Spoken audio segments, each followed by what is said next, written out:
Well, welcome back, guys. It's your boy Broncos Guru here again with another one of our fun-loving boat list videos. That's right. Today we're going to talk about 7 things non-boaters do that annoy boaters. Guys, don't worry if you're a non-boating brethren on this channel. I promise you I will come back with the revenge video and we'll talk about those things us boaters do that annoy you as well. And if you haven't already, please go ahead and hit that subscribe button below. That's right. Make sure to like the video at the end. Light up the comment section as well. We'll start this video off right where any good day on the water starts, guys, right down there at the boat ramp. This is a real stressful time for most boaters because we're typically dealing with a bunch of people who don't have a clue what they're doing.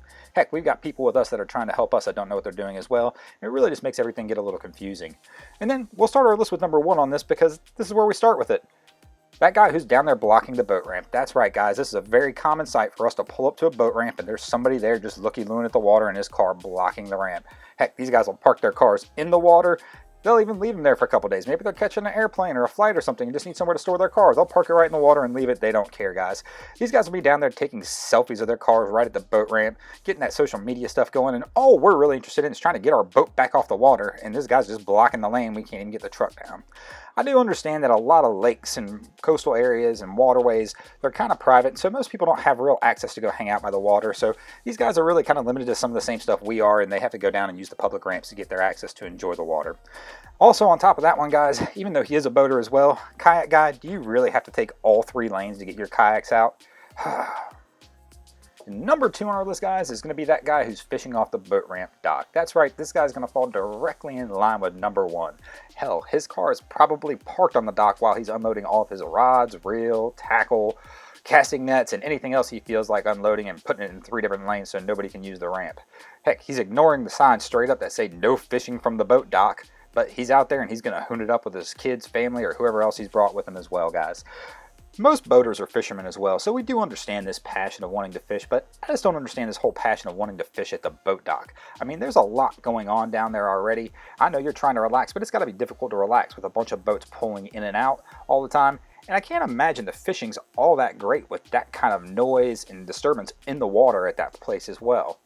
Guys, when you're doing this, please use caution. If you're going to go down there and force yourself to fish at the boat ramp, just use a little bit of courtesy. You see a boat coming up, pull your lines out of the water. Get out of the way.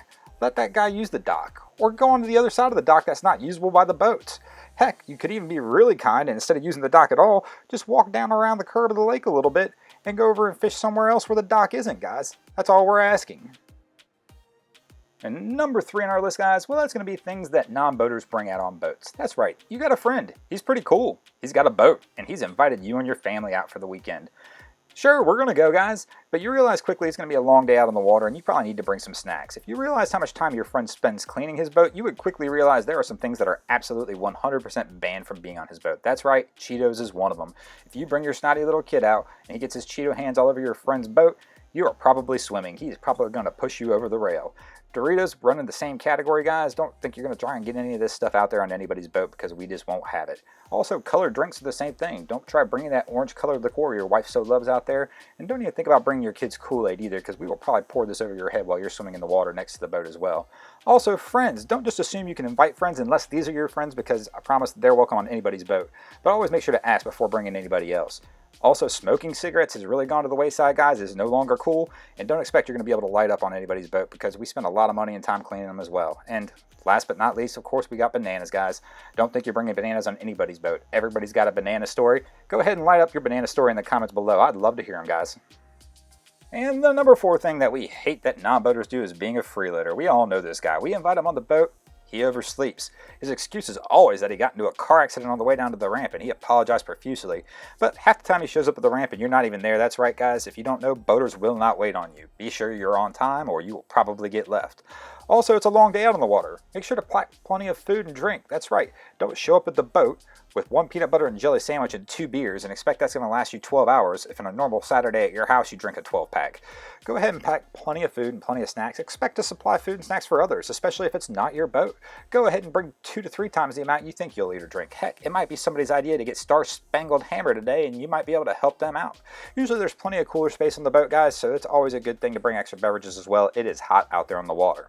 Also, to no surprise, these things run on gas. That's right, guys, it is not cheap to go out on the water for a day, especially some of these bigger boats will burn hundreds of dollars in fuel. But yet, Freeloader always shows up with no cash and he ain't paying for any gas. always at least offer, guys. I find that some people won't even take your gas money, but you need to at least ask if they would like it. And number 5 on our list, guys, is when we bring a non-boater out on the water and they just don't want to help. That's right, you're out there having a good old time. Captain looks over and says, "Hey bud, can you get me a line?" And you give him that look back like, "I'm out here to relax, dude. I ain't doing anything." Or right at the ramp, he's like, "Hey, I'm going to back the trailer down and everything, man. Can you just pull the truck up and maybe go park it for me or something just to give me a quick hand?" "Nah, dude, I ain't got time for any of that stuff." This happens a lot, guys, where people just don't want to help. It's probably because they're intimidated to help. I mean, most captains aren't going to ask you to go up there and start trying to do riggings on a sailing boat because you don't know it. And heck, we might not even really ask you to try and catch the lines at the dock because you're not going to know what to do. But anytime we ask you if you could just pick up your trash or if you could just move something, we really do appreciate that help, guys, and hope that you'll take advantage and do it. Or it'll probably be the last time you're invited out on the boat. I mean, we all are out there to have a good time, but there's a lot of work and effort that goes into this, and so you just need to be prepared to pitch in a little bit. Just a little bit goes a long way on this one, guys, especially if you're going to be freeloader dude too, and you're not going to bring any food, any drink, any money, or anything like that. But just be able to expect to hold some lines, do some little light things as well, guys. And number 6 on our list, guys, is that person who comes out on your boat to get wasted. That's right. Most non-boaters aren't really used to the water. They're not used to the heat and the environment, and a lot of people don't really just go out and spend 12 hours out in 100-degree heat.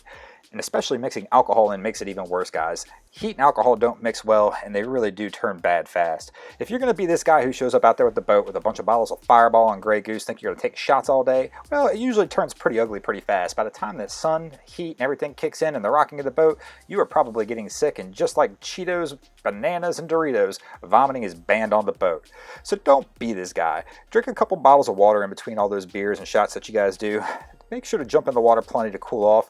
I mean, it's already tight quarters on the boat, guys. There's no need to add more stress to it. Your captain is already struggling to try and keep everything in line, and the last thing he needs to be doing or wants to do is sit there and have to babysit you because you decided you were going to have just a little bit too much fun on the boat that day. Whatever you do, guys, do this safely, and once again, make sure to take care of yourself because a lot of people will get injured or sick if they drink too much of the boat as well. And number 7, wrapping up our list, guys, using the head compartment. That's right, most non-boaters might not even know this, but your friends invited you out on this boat for the day you and the wife have gladly accepted. So you guys go ahead down to the dock, everybody gets all loaded up, and we are ready to take off. And no sooner do you get going, you realize that, oops, I forgot to go to the bathroom. Well, you're already going to be out on the boat for the next 8 or 9 hours, so what do? Well, you start looking around as you notice there's a bunch of doors. Maybe there's something you can go to the bathroom in, and bam, you find it. It's a head compartment. That's right, guys. It looks like it's got a toilet and everything. So you go ahead down and you start taking care of your business, not realizing that this head compartment's never been used for this purpose before. That's right, guys. Always talk to a captain before you assume anything with a head compartment, because a lot of times these are just used for storage and not actually used for their intended purpose. Unless it's a large sailing yacht or something like that, then you probably can assume that they are using it for that, but you just never know. And I'll tell you what, another one, guys, number 2 is almost always banned from any small boat's head compartment. One thing most guys don't realize about this is, where does this go? Well, guess what, guys? It goes somewhere where we have to clean it out. And that's why we don't use them, because we have no desire to clean up after you from going to the restroom. Most of these days are going to be long days on the water, guys. Try and plan some bathroom breaks in between. Even your boating captain will probably find somewhere for you guys to go to the bathroom, or there'll be a scheduled lunch stop somewhere where you guys can go do that business. But once again, the key point to take away from this one is you always absolutely need to ask before just assuming you can go do that. Guys, thanks again for watching. If you haven't already, hit the subscribe button below. If you liked the video, go ahead and give it a thumbs up. Heck, you made it this far, you might as well go ahead and share this video with your friends as well. Go ahead and light up the comment section below with the things that I missed, because I know I missed a bunch in this one, guys. There's definitely categories I could go on for days about here. Also, if you got any other ideas for any other videos you'd like to see, let me know as well, guys.